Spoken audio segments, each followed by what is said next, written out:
Tabarakalladzi biyadihil mulk wa huwa ala kulli syai'in qadir.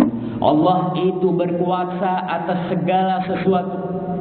Kemudian dia jelaskan, alladzi khalaqal mauta wal hayata. Allah yang menciptakan kematian. Kenapa Allah katakan kematian terlebih dahulu? Karena kita dulu nggak ada di muka bumi. Kita nggak ada. Alladzi khalaqal mauta wal hayat. Kemudian dia menghidupkan kita. Untuk apa? Liyabluwakum ayyukum ahsanu amala. Kata Allah, Dia yang menciptakan kehidupan, kematian dan kehidupan ini untuk menguji siapa di antara kalian yang paling baik amalnya. Siapa sih? Allah ciptakan manusia banyak dan Allah kasih waktu sama mereka. Waktu kita dalam kehidupan ini dalam sehari berapa jam? 24 jam. Sama semuanya. Mau itu orang kafir, mau itu orang Islam, mau anak kecil, mau orang tua, waktunya 24 jam. Tujuan Allah ngasih itu semua untuk menguji siapa yang paling baik amal. Siapa di antara kita yang paling baik amal? Bukan yang paling banyak amal. Terus sekarang pertanyaan, bagaimana kita mengetahui amalan kita ini baik? Gimana gitu? Kalau ukurannya itu Ustadz ini banyak di Indonesia. Kalau ukurannya itu akal kita, subhanallah, kita di masjid ini saja, akalnya berapa? Banyak sekali.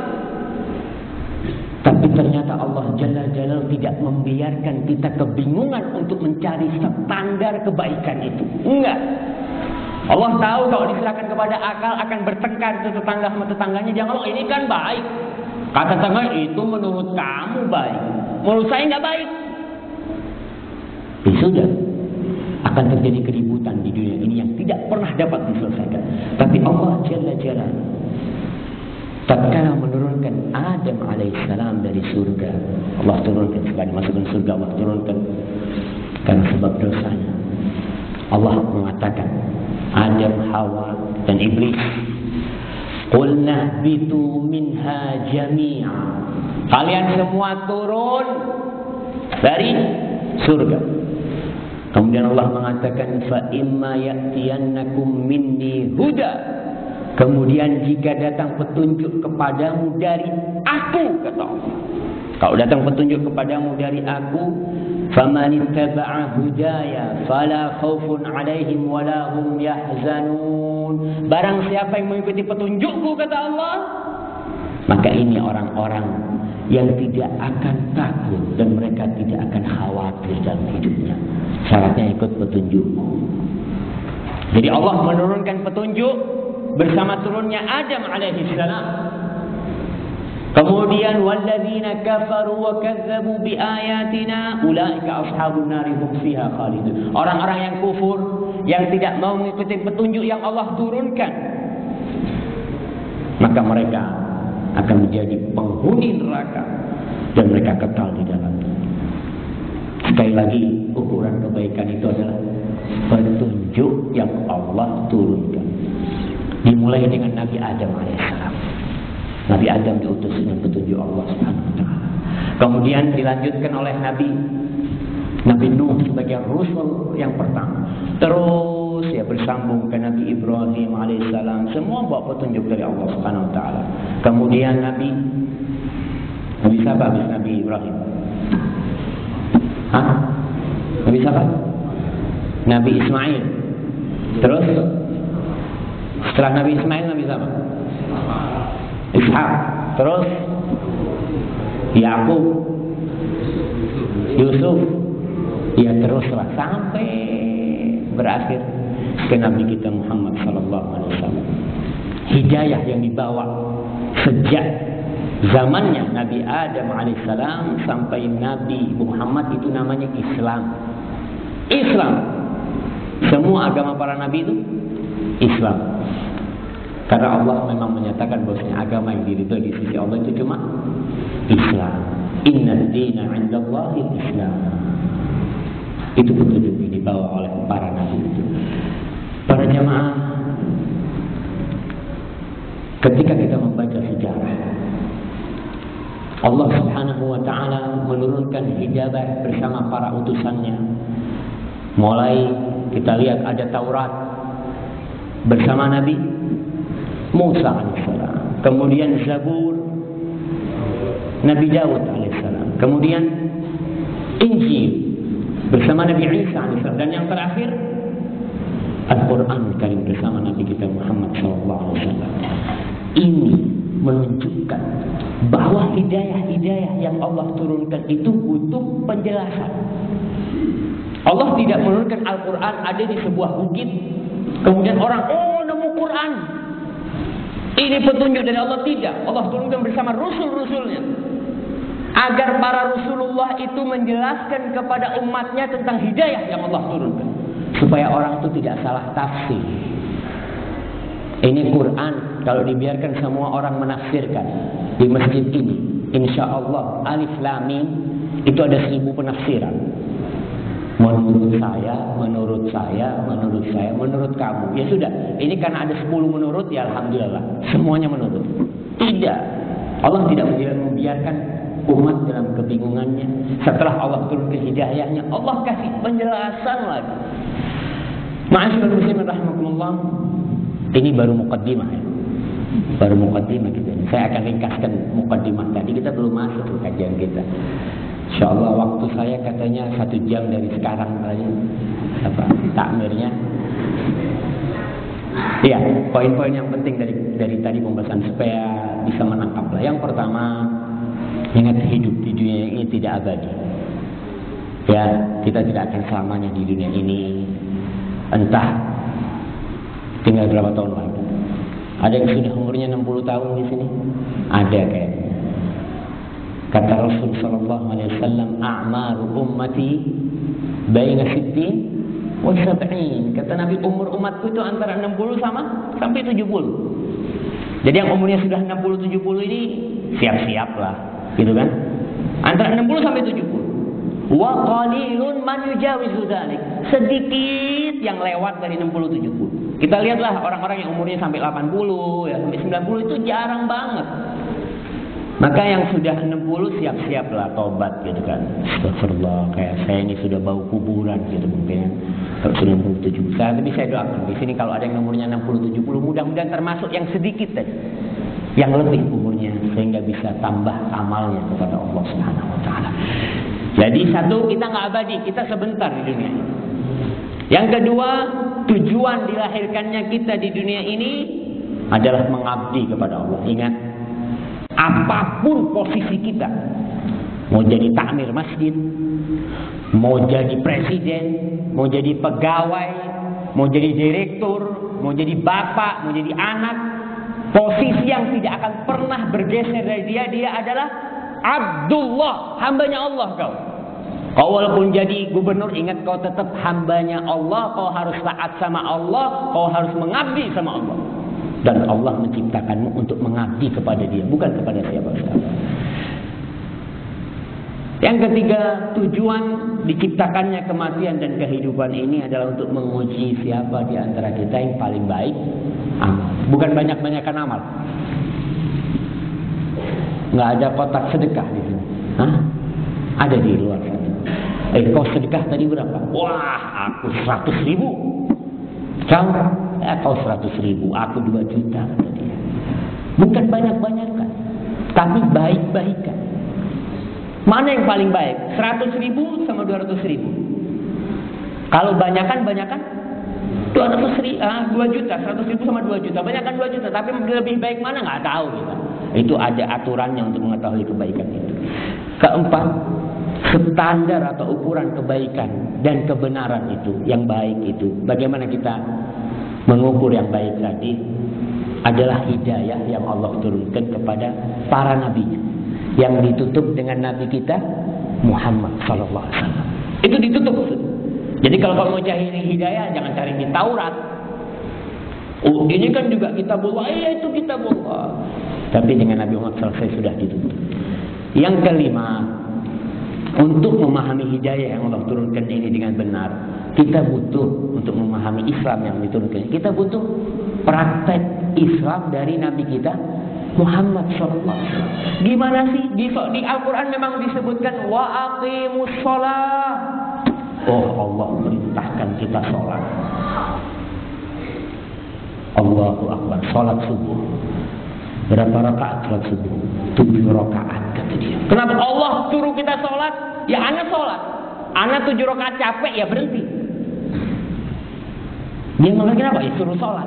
Ternyata Al-Quran ini butuh penjelasan. Siapa yang menjelaskan Al-Quran? Ya Rasulullah SAW. Perintah zakat tidak dijelaskan di Al-Quran. Itu zakat itu 2,5% nggak ada. Kita mau muter-muter balik baca Al-Quran itu nggak ada penjelasan zakat itu 2,5%. Nggak ada sholat subuh dalam Al-Quran 2 rakaat nggak bakalan ada. Betul jamaah? Ya saya mau tanya sebelum kita lanjutkan ini. Di dalam Al-Quran Allah itu menyebutkan wanita-wanita. Betul. Ada cerita tentang wanita-wanita.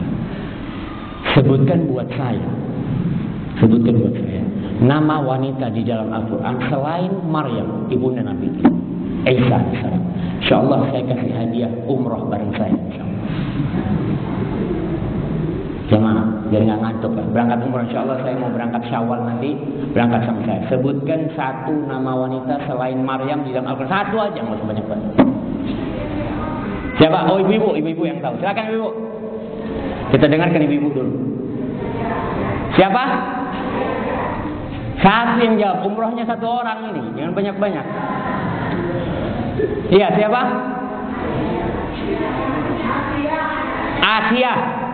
Asia di surat mana? Ayat berapa? Loh iya, Quran ini jelas ini ada Quran di sini. Kita lihat, kita buktikan perkataan ibu-ibu ini. Surat apa ibu-ibu? Satu yang jawablah.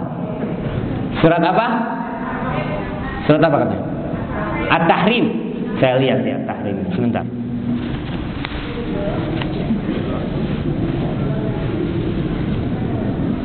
Ya, di surat At-Tahrim.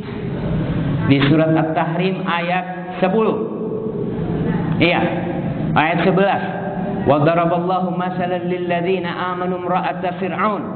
Oh, ini imra'ah Fir'aun, enggak ada Asia di sini. Istrinya Fir'aun. Saya minta namanya. Loh, ya namanya ibu-ibu yang bikin. Di sini enggak ada. Allah sebutkan di Al-Qur'an ini imra'atu Fir'aun. Istrinya Fir'aun. Ya, ibu-ibu sudah ya. Silakan tadi yang mau jawab. Siapa? Asia. Aisyah. Di surat mana itu, Pak? Ya, ustadznya yang berangkat umroh kalau gitu.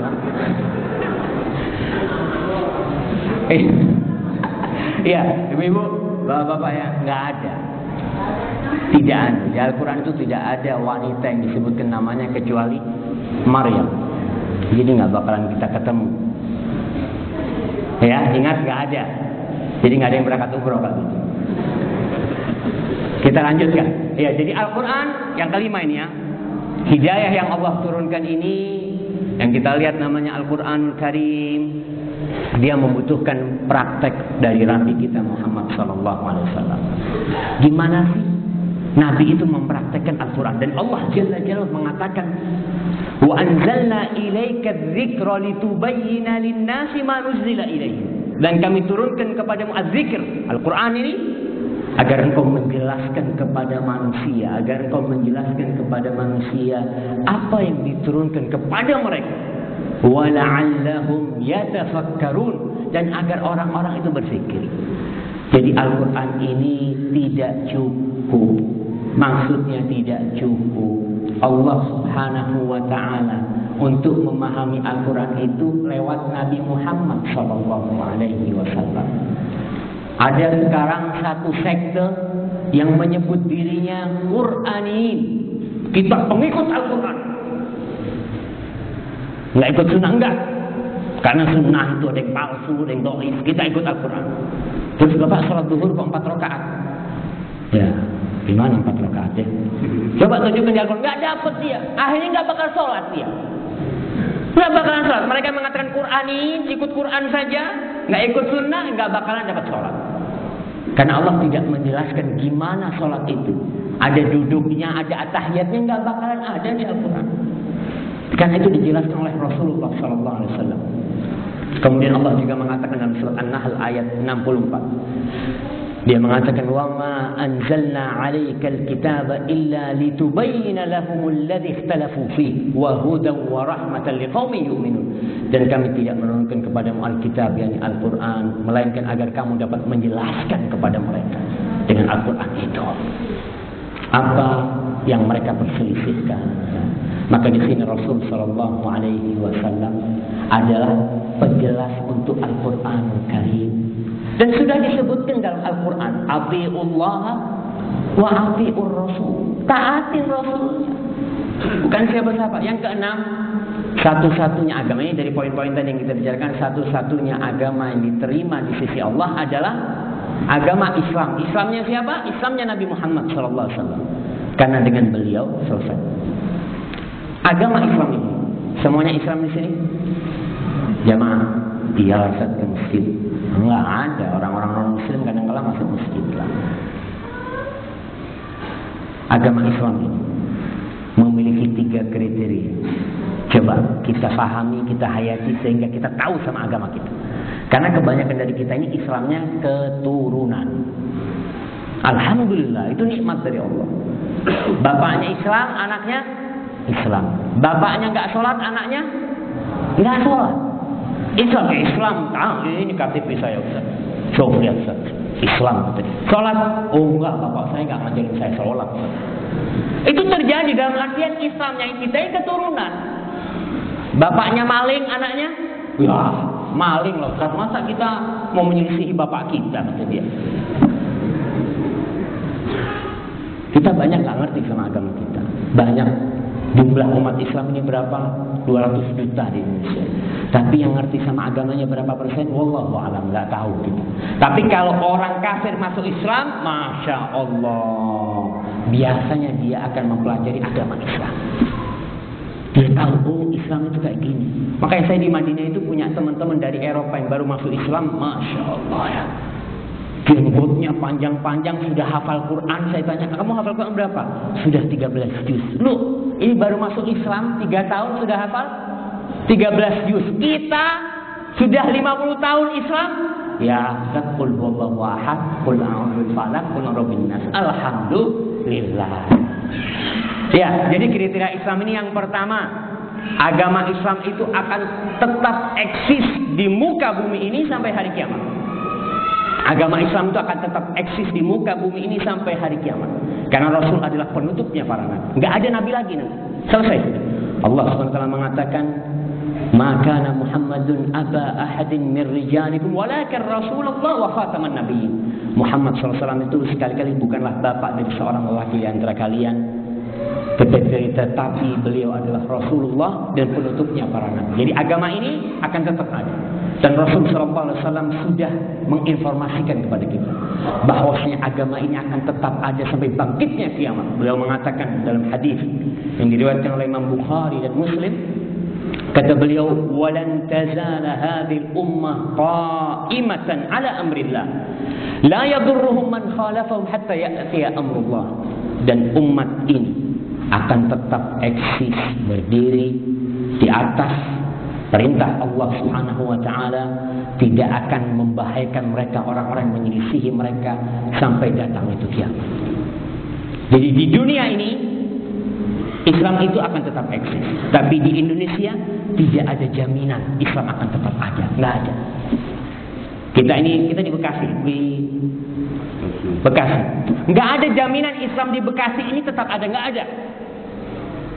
Buktinya Andalusia.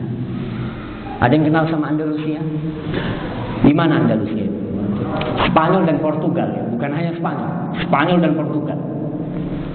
Islam masuk ke dataran Eropa awal kali. Itu pada tahun 92 Hijriah. Kira-kira tahun 711 Masehi. Masuk ke dataran Eropa. Terus berkembang Islam di sana. Dan banyak sekali ulama yang dari Spanyol dan Portugal. Siapa di antara? Jemaah. Siapa di antaranya? Yang dari Spanyol. Ada ulama, Masya Allah. Ulama Islam, pengarang kitab tafsir dari Spanyol. Al-Qurtubi. Tafsir Al-Qurtubi. Itu beliau dari Cordoba. Dari Cordova. Ulama kita dari sana ternyata. Kemudian ada juga Ibnu Hazm Al-Andalusi. Beliau dari Andalusia.